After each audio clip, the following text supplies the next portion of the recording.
बंधु माने आजिर एही कार्यक्रम को आपण मानक स्वागत। आजिर एही कार्यक्रमटी कुंभ राशि व्यक्तिविशेष मानक पई बहुत गुरुत्वपूर्ण अटे, बहुत ही खास अटे।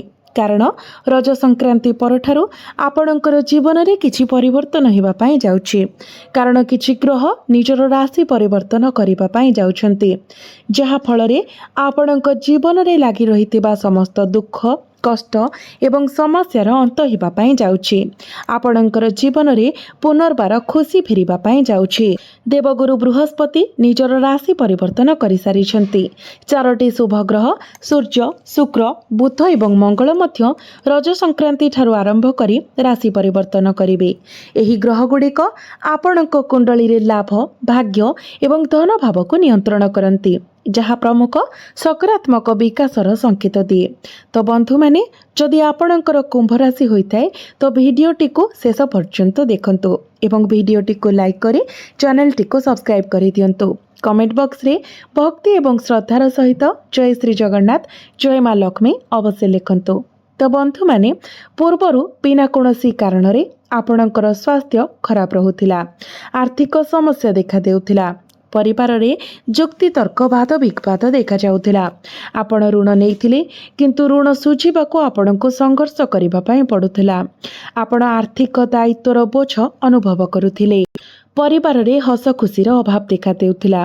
शिक्षा क्षेत्र रे मध्य आपणको समस्यार सामना करिबाको पडुथिला। आपणकर अजथा खर्च हेउथिला। समाज रे मान सम्मान कम होई जायथिला। चाकरी पाइबारे अनेक बाधा विघ्न आसुथिला। आपण आपणकर पिलामानंकु नै चिंतित रहुथिले। व्यापार वाणिज्य रे मध्य आपणको क्षतिर सामना करिबा पई पडुथिला। आपणकर प्रेम जीवन रे मध्य समस्या देखा देउथिला, किंतु वर्तमान एभली जहाँ भी किसी समस्या थिला से सबु दूर होइबा पई जाउछि। रज संक्रांति ठारू आपणकर जीवन को खुशी फेरिबा पई जाउछि, जहाँ आपणक पई एक नूतन सकाळ आनिदेब। उल्लेखनीय जे शुक्र एवं बुध आपणकर पंचम भावरे प्रवेश करुछन्ति, जहाँकि शिक्षा, संतान एवं प्रेम जीवनर भाव होइथाय। तेणु रज संक्रांति ठारू एही सम शुभ फलाफल आनिब। उच्च शिक्षा पाई आकांक्षी छात्र छात्री माने सेमानक पाई समय अनुकूल।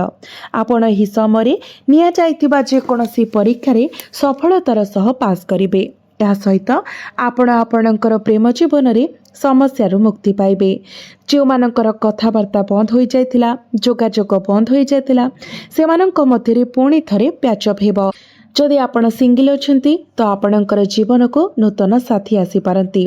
आपणको पारिवारिक सुख मध्य प्राप्ति हेबो।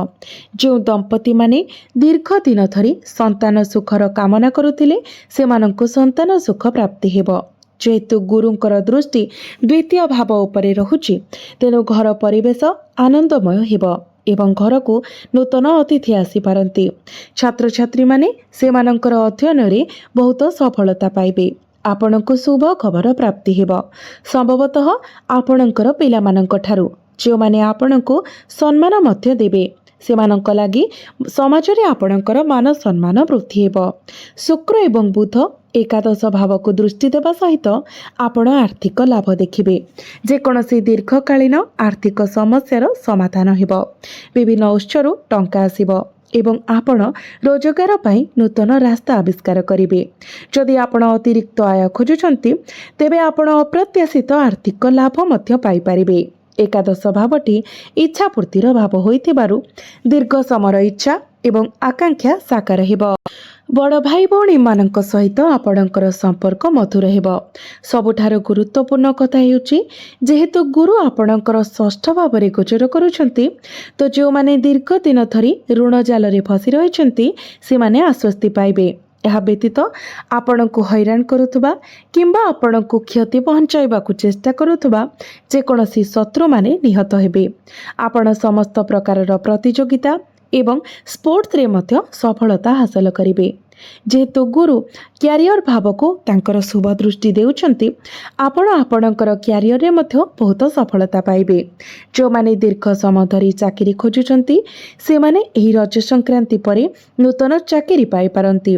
पदोन्नति पाई अपेक्षा करिथिबा व्यक्ति माने अप्रत्याशित भावरे एक सुजोग पाई पारंती। ଏବଂ ଉପରିସ୍ଥ ଅଧିକାରୀଙ୍କ ଠାରୁ ସମର୍ଥନ ପାଇପାରନ୍ତି। ଆପଣଙ୍କର କର୍ମକ୍ଷେତ୍ରରେ ଆପଣ ସମ୍ମାନିତ ହେବେ। ଚାକିରି କ୍ଷେତ୍ରରେ ସ୍ଥାନାନ୍ତର ହୋଇପାରେ। ଭଲ ସ୍ଥାନରୁ ଆପଣଙ୍କୁ ଚାକିରି ପ୍ରସ୍ତାବ ମଧ୍ୟ ଆସିପାରେ କିମ୍ବା ଏନମେନ୍ସରୁ ଆପଣଙ୍କୁ ଜବ୍ ଅଫର୍ ଆସିପାରେ। କାର୍ଯ୍ୟକ୍ଷେତ୍ରରେ ଆପଣଙ୍କର ଦାୟିତ୍ୱ ବୃଦ୍ଧି ପାଇବ ଏବଂ ଆପଣଙ୍କୁ ନୂତନ କାର୍ଯ୍ୟ ନ୍ୟସ୍ତ କରାଯିବ। ଶେଷରେ ଆପଣଙ୍କର ସମସ୍ତ ଲକ୍ଷ୍ୟ ହାସଲ କରିବାରେ ଆପଣ ସଫଳ ହେବେ। ସରକାରୀ ଚାକିରିରେ ଥିବା ଲୋକମାନେ ସେମାନଙ୍କର କାର୍ଯ୍ୟରେ ଲାଭାନ୍ୱିତ ହେବେ। ସୂର୍ଯ୍ୟ ଚତୁର୍ଥ ସ୍ଥାନରୁ ଦଶମ ସ୍ଥାନକୁ ଦୃଷ୍ଟି ଦେଉଥିବା ହେତୁ ଆପଣଙ୍କର ସମାଜରେ ମାନ ସମ୍ମାନ ବଢ଼ିବ। ଆପଣଙ୍କୁ କିଛି ଖୁସି ଖବର କିମ୍ବା କାର୍ଯ୍ୟକ୍ଷେତ୍ରରେ ପଦୋନ୍ନତି ମିଳିପାରେ ଏବଂ ଆପଣଙ୍କର ଦରମା ମଧ୍ୟ ବୃଦ୍ଧି ପାଇବ। ମଙ୍ଗଳ ଆପଣଙ୍କର ତୃତୀୟ ସ୍ଥାନରେ ଗୋଚର କରିବା ସହିତ ଅନଲାଇନ୍ କାମ, ମାର୍କେଟିଂ, ଡିଜିଟାଲ ମାର୍କେଟିଂ, ପରାମର୍ଶ କିମ୍ବା ଯାତ୍ରା ଏବଂ ପର୍ଯ୍ୟଟନ ଶିଳ୍ପ ସହିତ ଜଡ଼ିତ ଲୋକମାନେ ଅତ୍ୟନ୍ତ ଅନୁକୂଳ ଫଳାଫଳ ଦେଖିବେ। ଆପଣ ସଫଳତାର ସହିତ ଅନଲାଇନ୍ ଉଦ୍ୟମ କରିପାରିବେ ଏବଂ ଭଲ ଆୟ ମଧ୍ୟ କରିପାରିବେ। ଦ୍ୱାଦଶ ଭାବରେ ଗୁରୁଙ୍କର ଦୃଷ୍ଟି ଯୋଗୁଁ ବିଦେଶ ଯିବାକୁ ଚାହୁଁଥିବା ବ୍ୟକ୍ତିମାନେ ଏହି ସମୟରେ କାମ କିମ୍ବା ବ୍ୟବସାୟ ପାଇଁ ବୈଦେଶିକ ଯାତ୍ରା କରିପାରନ୍ତି। ଆମଦାନୀ ରପ୍ତାନି, ଆନ୍ତର୍ଜାତୀୟ ବାଣିଜ୍ୟ କିମ୍ବା ନିର୍ମାଣ ସହିତ ଜଡ଼ିତ ବ୍ୟକ୍ତିମାନେ ମଧ୍ୟ ସକାରାତ୍ମକ ଫଳାଫଳ ଅନୁଭବ କରିବେ, ଯେପରିକି ଚିକିତ୍ସା କିମ୍ବା ସ୍ୱାସ୍ଥ୍ୟ ସେବା କ୍ଷେତ୍ରରେ ମଧ୍ୟ।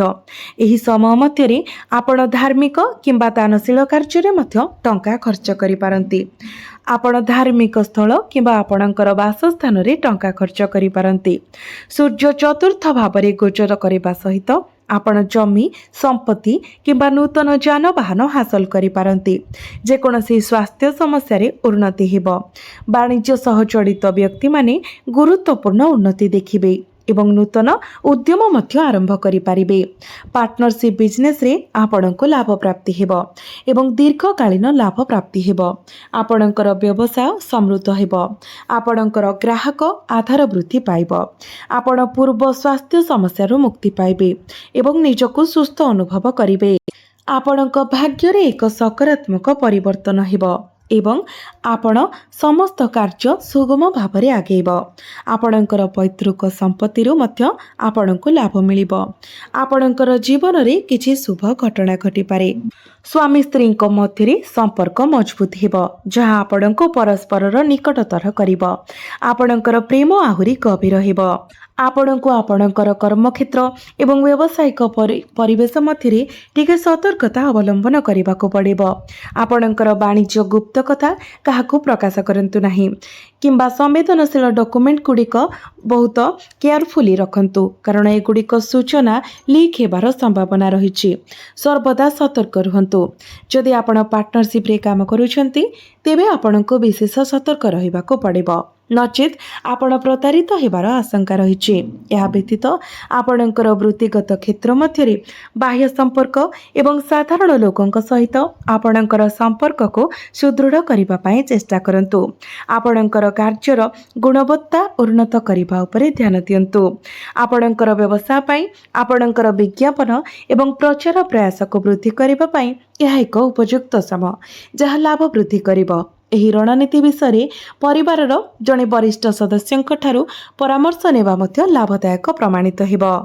ଆପଣ ଶୀଘ୍ର ନିକଟ ଅତୀତରେ ଆପଣଙ୍କର ବ୍ୟବସାୟରେ ଆପଣ ନିବେଶ କରିଥିବା କଠିନ ପରିଶ୍ରମ ଏବଂ ନିଷ୍ଠାର ସକାରାତ୍ମକ ଫଳାଫଳ ଦେଖିବା ଆରମ୍ଭ କରିବେ। ଆପଣଙ୍କର ବ୍ୟବସାୟ ବିସ୍ତାରିତ ହେବ। ଯଥେଷ୍ଟ ଲାଭ ଏବଂ ସମ୍ପତ୍ତି ସଂଗ୍ରହ କରିବାର ସମ୍ଭାବନା ଅତ୍ୟନ୍ତ ଅନୁକୂଳ। ଆପଣଙ୍କର ବ୍ୟବସାୟକୁ ବୃଦ୍ଧି କରିବା ପାଇଁ ଅନଲାଇନ୍ ପ୍ଲାଟଫର୍ମ, ସୋସିଆଲ ମିଡ଼ିଆ ଏବଂ ଡିଜିଟାଲ ମାର୍କେଟିଂ ରଣନୀତି ବ୍ୟବହାର କରନ୍ତୁ, କାରଣ ଆମେ ବର୍ତ୍ତମାନ ଏକ ଡିଜିଟାଲ ଯୁଗରେ ବାସ କରୁଛୁ, ଯାହା ଆପଣଙ୍କର ରୋଜଗାରକୁ ସର୍ବାଧିକ କରିବାର ଅପାର ସମ୍ଭାବନା ପ୍ରଦାନ କରେ। ଆପଣ ଏକ ଆନୁଷ୍ଠାନିକ ସମୀକ୍ଷା କିମ୍ବା ମୂଲ୍ୟାଙ୍କନର ସମ୍ମୁଖୀନ ହୋଇପାରନ୍ତି। ସଂକ୍ଷେପରେ, ଆପଣଙ୍କର ଖ୍ୟାତି ବହୁ ଦୂର ପର୍ଯ୍ୟନ୍ତ ଶୁଭିବ। ଏହାର ପରିଣାମ କ'ଣ ହେବ? ଯେଉଁମାନେ ଈର୍ଷାଳୁ ସ୍ୱଭାବ ପୋଷଣ କରନ୍ତି, ସେମାନେ ଆପଣଙ୍କ ପ୍ରତି ବିରକ୍ତ ହେବେ। ସେମାନେ ଆପଣଙ୍କ ବିରୁଦ୍ଧରେ ଷଡ଼ଯନ୍ତ୍ର ମଧ୍ୟ କରିପାରନ୍ତି। ତେଣୁ ଆପଣଙ୍କୁ ସତର୍କ ରହିବାକୁ ପଡ଼ିବ। ଆପଣ କେବଳ ଆପଣଙ୍କର କାମ ପ୍ରତି ସମର୍ପଣ ବଜାୟ ରଖନ୍ତୁ, କାରଣ ଆପଣଙ୍କର ବସ୍ ଏବଂ ବରିଷ୍ଠ ଅଧିକାରୀମାନେ ଆପଣଙ୍କର ପ୍ରୟାସକୁ ପ୍ରଶଂସା କରିବେ, ଯାହାଫଳରେ ପଦୋନ୍ନତି ପାଇଁ ସୁଯୋଗ ଖୁବ୍ ଶୀଘ୍ର ଆସିପାରେ। ଆପଣଙ୍କର କଠିନ ପରିଶ୍ରମ ଫଳ ଦେବ। ଆପଣଙ୍କର ବୃତ୍ତିଗତ ଜୀବନରେ ଗୁରୁତ୍ୱପୂର୍ଣ୍ଣ ଲାଭ ମଧ୍ୟ ପ୍ରାପ୍ତି ହେବ। ତେବେ ବନ୍ଧୁମାନେ, ଏହି ଲାଭକୁ ସର୍ବାଧିକ କରିବା ପାଇଁ ଆପଣ ପ୍ରତ୍ୟେକ ଶନିବାର ଦିନ ଶନିଙ୍କର ବୀଜ ମନ୍ତ୍ର 108 ଥର ଜପ କରନ୍ତୁ। ପ୍ରତ୍ୟେକ ଦିନ ସନ୍ଧ୍ୟାରେ ହନୁମାନ ଚାଳିଶା ପାଠ କରନ୍ତୁ ଏବଂ ପ୍ରତ୍ୟେକ ଦିନ କୁକୁର ଏବଂ ଗାଈକୁ ରୁଟି ଖାଇବା ପାଇଁ ଦିଅନ୍ତୁ। ପ୍ରତ୍ୟେକ ଦିନ ସକାଳେ ଉଦିତ ସୂର୍ଯ୍ୟଙ୍କୁ ତମ୍ବା ପାତ୍ରରେ ଜଳାର୍ଘ୍ୟ ଅର୍ପଣ କରନ୍ତୁ। ଆପଣଙ୍କୁ ଅଧିକ ମାତ୍ରାରେ ଶୁଭ ଫଳ ପ୍ରାପ୍ତି ହେବ ଏବଂ ଯାହା ସବୁ ଅଶୁଭତ୍ୱ ରହୁଛି ସେଗୁଡ଼ିକ ମଧ୍ୟ ଖଣ୍ଡନ ହୋଇଯିବ।